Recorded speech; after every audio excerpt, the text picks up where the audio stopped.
नमस्कार बच्चों, कैसे हो आप सब लोग। मैं तृष्णा पर्वतिया स्वनिर्भर प्राथमिक शाला से कक्षा 8 विषय हिंदी की इस वीडियो में आपका स्वागत करती हूँ। बच्चों, हमने हमारी पिछली वीडियो में पाठ 5 सवाल बालमन के जवाब डॉक्टर कलाम के इस पाठ के जो डॉक्टर कलाम है उनके बारे में जानकारी प्राप्त की थी और शब्दार्थ को भी देखा था।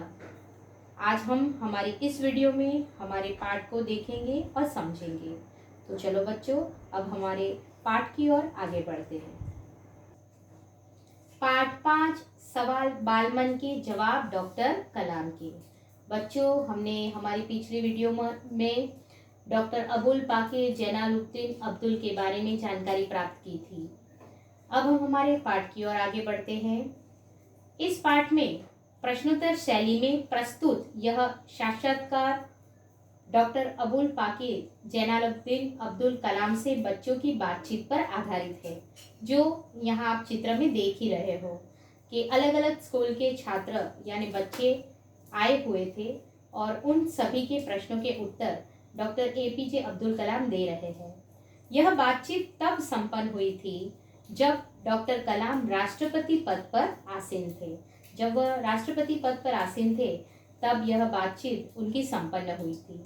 वे बच्चों की जिज्ञासाओं का तुरंत उत्तर देने के लिए सदैव तत्पर रहते थे और बच्चों से उन्हें बहुत प्यार भी था।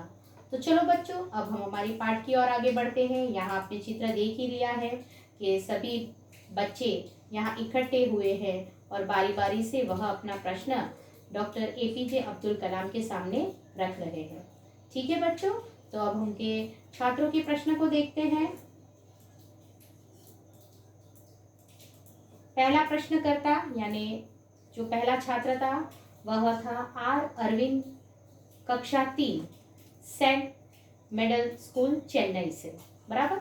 और उसने अपना पहला प्रश्न डॉक्टर कलाम को कुछ इस तरह से पूछा। उसने अपना पहला प्रश्न ऐसे रखा कि क्या आप अपने बचपन की कोई यादगार घटना हमें सुना सकते हैं। तो डॉक्टर कलाम जवाब देते हुए कहते हैं कि कक्षा 5वीं के मेरे शिक्षक श्री शिव सुब्रमण्यम अय्यर, बच्चों इसका नाम याद रखना, आपको एक वाक्य के प्रश्न में भी पूछ सकते हैं कि कक्षा 5वीं के मेरे शिक्षक श्री सुब्रमण्यम अय्यर की एक बात मुझे याद है। वह कहते हैं कि एक दिन कक्षा में हमें यह बता रहे थे कि कोई पक्षी कैसे उड़ता है। उन्होंने हमें यह प्रश्न समझाने के लिए, वह कहते हैं कलाम कि उन्होंने हमें रामेश्वर के समुद्र तट पर ले जाकर इसका जीवंत उदाहरण दिया। देखो बच्चों, वह अपने शिक्षक के बारे में बता रहे हैं कि जब मैं 5वीं कक्षा में था तो जो मेरे शिक्षक थे शिव सुब्रमण्यम अय्यर, वह उनकी एक बात बताते हैं कि मुझे आज भी याद है कि एक दिन कक्षा में हमें वह बता रहे थे कि कोई पक्षी कैसे उड़ता है और उन्होंने हमें रामेश्वर के समुद्र तट पर ले जाकर उसका जीवन उदाहरण दिया, बराबर। और वह ऐसी यादगार घटना थी जो मेरे मन मस्तिष्क पर बराबर हमेशा के लिए बैठ गई। इसी से मुझे आगे विज्ञान पढ़ने की प्रेरणा मिली। यानी विज्ञान पढ़ने की प्रेरणा डॉक्टर कलाम को कैसे मिली, तो वह बताते हैं कि रामेश्वर के समुद्र तट पर हमारे जो शिक्षक थे वह हमें ले गए और उन्होंने वहाँ हमें पक्षी कैसे उड़ता है उसका जीवन उदाहरण बताया और यह ऐसी यादगार घटना उनके लिए बन गई जो उनके मन मस्तिष्क में हमेशा के लिए बैठ गई। और इसी वजह से यानी कहते हैं कि इसी से मुझे आगे विज्ञान पढ़ने की प्रेरणा मिली। इस प्रश्न के उत्तर को मैं अपनी मातृभाषा में समझाऊं तो बच्चों, डॉक्टर कलाम આમાં કહે છે કે ધોરણ 5માં, બરાબર, જ્યારે ધોરણ 5માં હોય છે ત્યારે મારા શિક્ષક શ્રી શિવ સુબ્રમણ્યમ અય્યરની એક વાત મને યાદ છે। એક દિવસ વર્ગમાં તે અમને કોઈ પક્ષી કેવી રીતે ઉડે છે તે કહેતા હતા। તેમણે અમને રામેશ્વરના સમુદ્ર તટ પર લઈ જઈ એનું જીવંત ઉદાહરણ આપ્યું। તે એવી યાદગાર ઘટના હતી જે મારા મન મસ્તિષ્કમાં હંમેશા માટે બેસી ગઈ। આનાથી જ મને આગળ विज्ञान ભણવાની प्रेरणा મળી। तो चलो बच्चों, अब आगे के प्रश्न की ओर बढ़ते हैं। ये प्रश्नकर्ता दूसरा, सरयू मकर, कक्षा 5, वाल्मीकि नगर, हिंदी माध्यमिक शाला नागपुर। बराबर। वह प्रश्न पूछता है कि बचपन में हमें किस भाषा को प्रमुखता देनी चाहिए। बच्चों, यह बहुत ही अच्छा प्रश्न है कि बचपन में यानी कि जब हम छोटे रहते होते हैं तब हमें कौन सी भाषा को ज़्यादा प्रमुखता देनी चाहिए, यानी कौन सी भाषा को ज़्यादा महत्व देना चाहिए।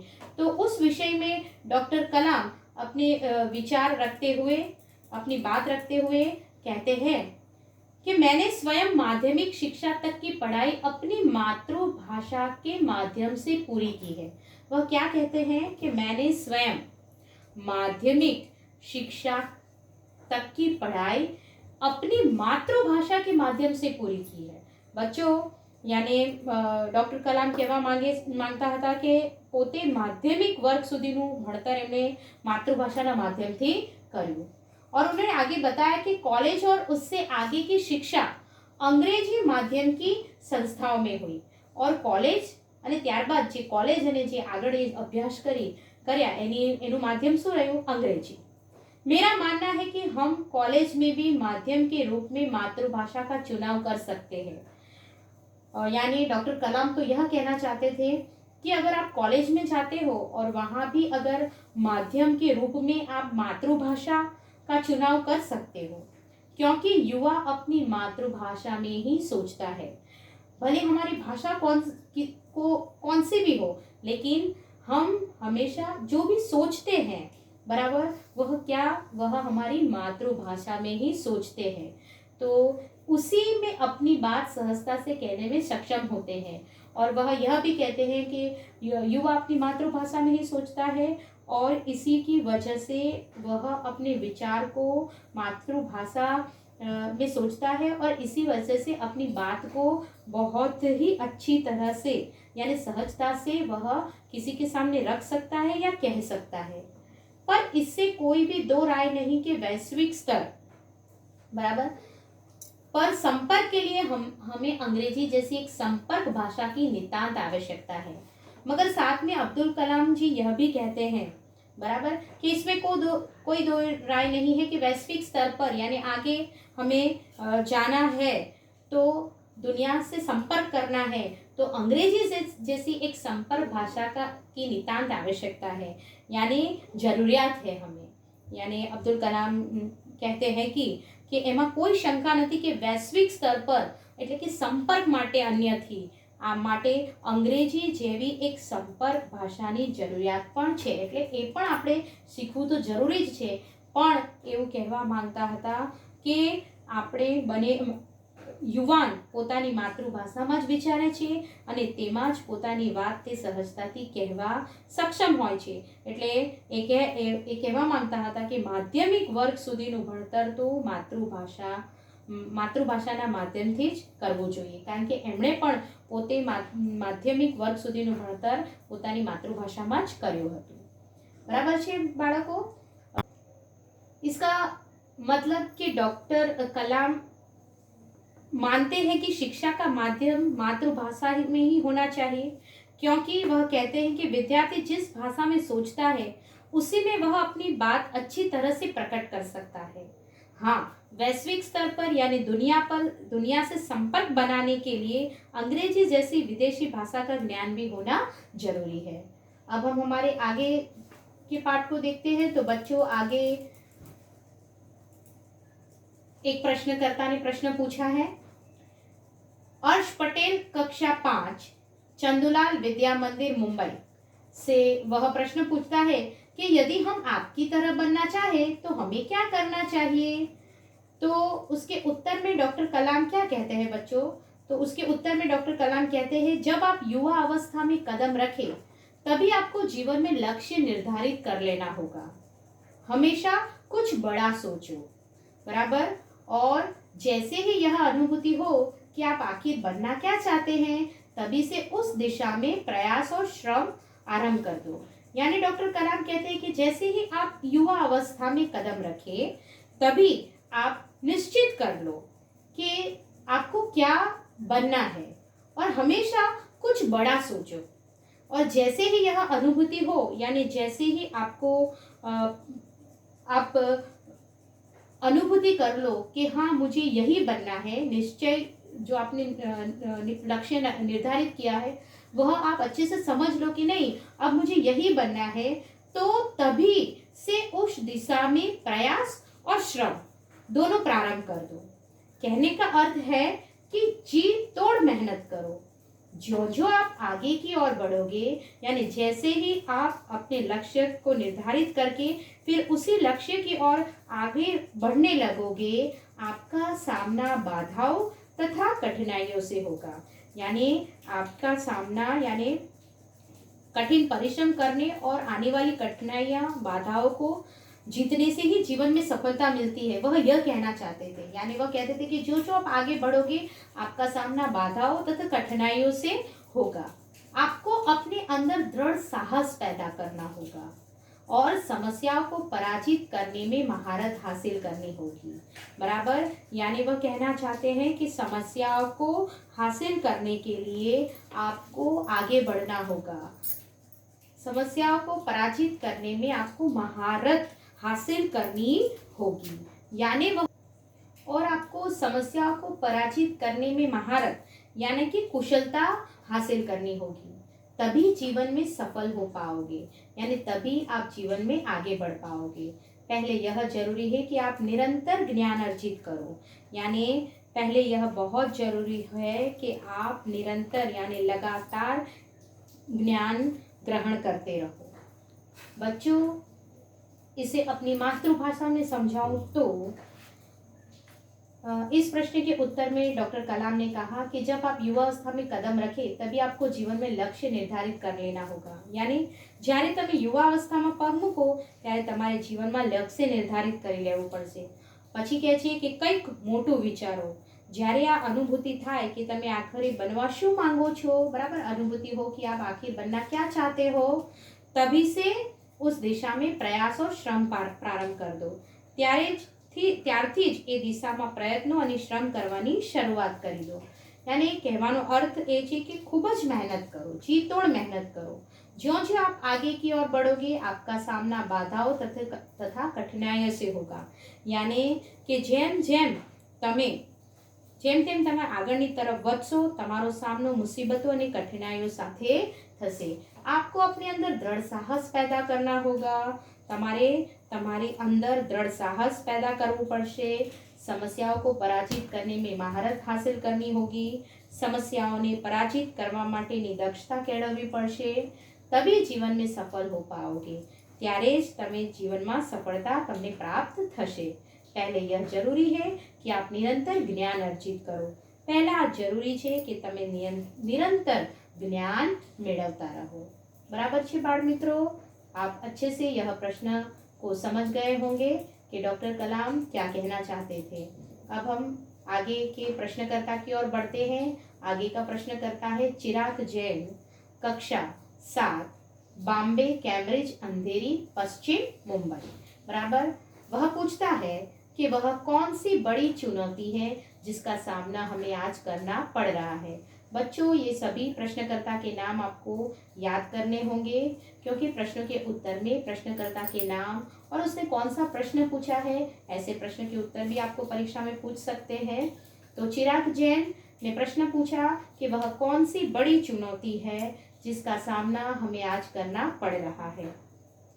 डॉक्टर कलाम ने बताया इस प्रश्न के उत्तर में कि भारत को सन 2020 तक एक विकसित राष्ट्र के रूप में परिवर्तित करना और देश के 1 अरब से अधिक नागरिकों के चेहरों पर मुस्कान देखना, यही राष्ट्र के समक्ष सबसे बड़ी चुनौती है। बच्चों, आज हम 2020 में प्रवेश तो कर ही चुके हैं और यह प्रश्न जब पूछा था तब वह कौन सी बड़ी चुनौती जिसका सामना हमें आज करना पड़ रहा है, तो उसके बारे में डॉक्टर कलाम ने बताया कि भारत को सन 2020 तक, बराबर, यानी 2020 तो आ ही चुका है, तो 2020 तक एक विकसित राष्ट्र के रूप में परिवर्तित करना और देश के 1 अरब से अधिक नागरिकों को के चेहरे पर मुस्कान देखना, बराबर। यानी वह कहना चाहते थे कि सन 2020 तक देश को एक विकसित राष्ट्र बनाकर अपने 1 अरब से अधिक नागरिकों को सुखी बनाने का काम ही आज हमारे सामने सबसे बड़ी चुनौती है। यानी उस समय की बात कर रहे थे, यही राष्ट्र के समक्ष सबसे बड़ी चुनौती है। देश में पर्याप्त युवा शक्ति और पर्याप्त संसाधन होने से इस चुनौती का सामना करना कठिन नहीं है, ऐसा वह कहना चाहते हैं। यानी डॉक्टर कलाम कहवा मांगता था कि भारत ने ईस्वीसन 2020 સુધી એક વિકસિત રાષ્ટ્રના રૂપમાં પરિવર્તિત કરવું, બરાબર। એ કહેતા હતા કે ભારતને ઈસવીસન 2020 સુધી એક વિકસિત રાષ્ટ્રના રૂપમાં પરિવર્તિત કરવું અને દેશને 1 અરબથી अधिक નાગરિકોના ચહેરાઓ પર મુસ્કાન જોવી આ રાષ્ટ્ર સમક્ષનો સૌથી મોટો પડકાર છે। એ વખતે એમને 2020 માટે આ રીતનું વિચારસરણી પોતાની મૂકી હતી, बराबर।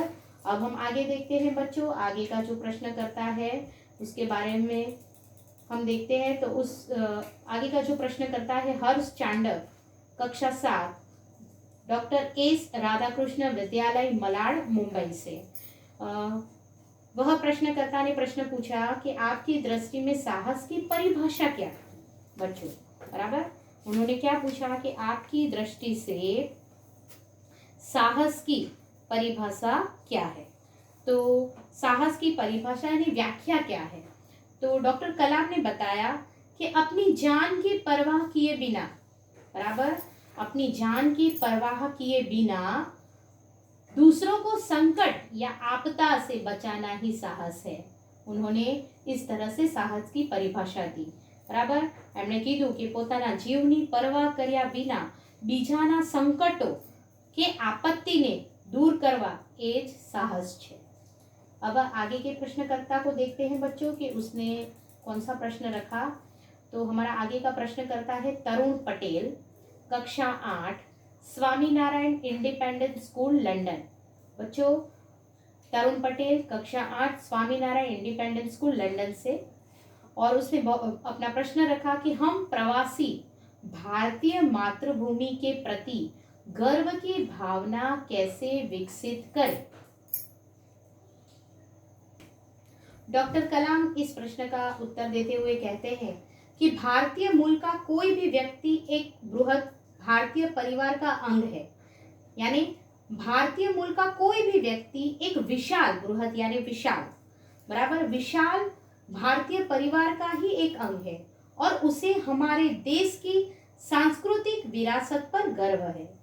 सौभाग्य से आप लोग ऐसी स्थिति में है कि, यानी खुश नसीबी से आप लोग ऐसी स्थिति में है कि अपनी मातृभूमि से अच्छी तरह से जुड़े हुए हैं और यही आपके लिए गौरव की बात है। એટલે ડોક્ટર કલામ કહે છે કે ભારતીય મૂળની કોઈ પણ વ્યક્તિ એક વિશાળ, બૃહદ એટલે એક વિશાળ ભારતીય પરિવારનું અંગ છે અને તેને આપણા દેશના સાંસ્કૃતિક વારસા, વિરાસત यानी વારસા પર ગર્વ છે। સૌભાગ્યથી તમે લોકો એવી સ્થિતિમાં છો કે આપણી માતૃભૂમિથી સારી રીતે જોડાયેલા છો અને આજ આપણા માટે ગૌરવની વાત છે। आगे का प्रश्नकर्ता देखते हैं बच्चों। आगे का प्रश्नकर्ता है सत्यम, कक्षा 10, जिला स्कूल मुंगेर, बराबर। वह प्रश्न पूछता है कि जो भी बच्चे आपसे मिलते हैं वे कहते हैं कि वे एक प्रसिद्ध वैज्ञानिक, इंजीनियर, डॉक्टर आदि बनना चाहते हैं, पर किसान, मजदूर और कलाकार भी किसी राष्ट्र के लिए उतने ही महत्वपूर्ण हैं। हम ऐसे ही परिवारों से आते हैं। हमारे लिए आपका क्या संदेश है। बच्चों यह बहुत ही अच्छा प्रश्न पूछा गया है। सत्यम प्रश्न करता है और उसने प्रश्न पूछा कि जो भी बच्चे आपसे मिलते हैं, यानी जो भी बच्चे डॉक्टर कलाम से मिलते हैं, वह कहते हैं कि वह एक प्रसिद्ध वैज्ञानिक बनना चाहते हैं, इंजीनियर बनना चाहते हैं, डॉक्टर बनना चाहते हैं, बराबर। लेकिन किसान, मजदूर और कलाकार भी किसी राष्ट्र के लिए उतने ही महत्वपूर्ण हैं। यानी जितने महत्वपूर्ण वैज्ञानिक है, इंजीनियर है, डॉक्टर है, उतने ही महत्वपूर्ण किसान, मजदूर और कलाकार हैं। हम ऐसे ही परिवारों से आते हैं, यानी वह खुद की बात करता है कि हम लोग ऐसे ही परिवार से आते हैं, हमारे लिए आपका क्या संदेश है। तो डॉक्टर कलाम उनका जवाब देते हुए कहते हैं कि किसान, मजदूर, कलाकार और दस्तकार, बराबर, यानी शिल्पकार, ये सभी हमारे राष्ट्र के अभिन्न अंग है। यह सभी हमारे राष्ट्र के एक अभिन्न, बराबर, यानी एक महत्वपूर्ण अंग है। राष्ट्र निर्माण में हमें उन सभी की सेवाओं की समान रूप से दरकार है। राष्ट्र निर्माण के लिए वह कहते हैं कि राष्ट्र निर्माण के लिए उन सभी की सेवाओं की हमें समान रूप से दरकार है, यानी जरूरत है। आप सभी को चाहिए कि अपने अपने क्षेत्रों में खूब उन्नति करें। यानी वह कहते हैं कि आप सभी अपने अपने क्षेत्रों में खूब उन्नति यानी प्रगति करें। डॉक्टर कलाम કહે છે કે ખેડૂત, મજૂર, કલાકાર અને હાથ કારીગર, બરાબર, એટલે શિલ્પકાર, આ બધા આપણા રાષ્ટ્રના અભિન્ન અંગ છે। રાષ્ટ્ર નિર્માણમાં આપણે આ બધી જ સેવાઓની સમાન રૂપમાં જરૂરત પડે છે। તમે ઈચ્છો છો કે તમે પોતપોતાના ક્ષેત્રોમાં ખૂબ જ ઉન્નતિ કરો, बराबर, ठीक है बच्चों। तो आज हम हमारे पाठ को यहाँ तक ही देखेंगे। आगे की पाठ की चर्चा हम हमारी अगली वीडियो में करेंगे। मैंने आपको आज जहाँ तक पाठ समझाया है, आपको उसको अच्छे से एक बार पढ़ना है और इसके आधारित मैं अपने ग्रुप में जो प्रश्न के उत्तर रखूंगी वह भी आपको अपनी नोटबुक में अच्छे से उतारने हैं। अपना ख्याल रखना बच्चों। आना बच्चों।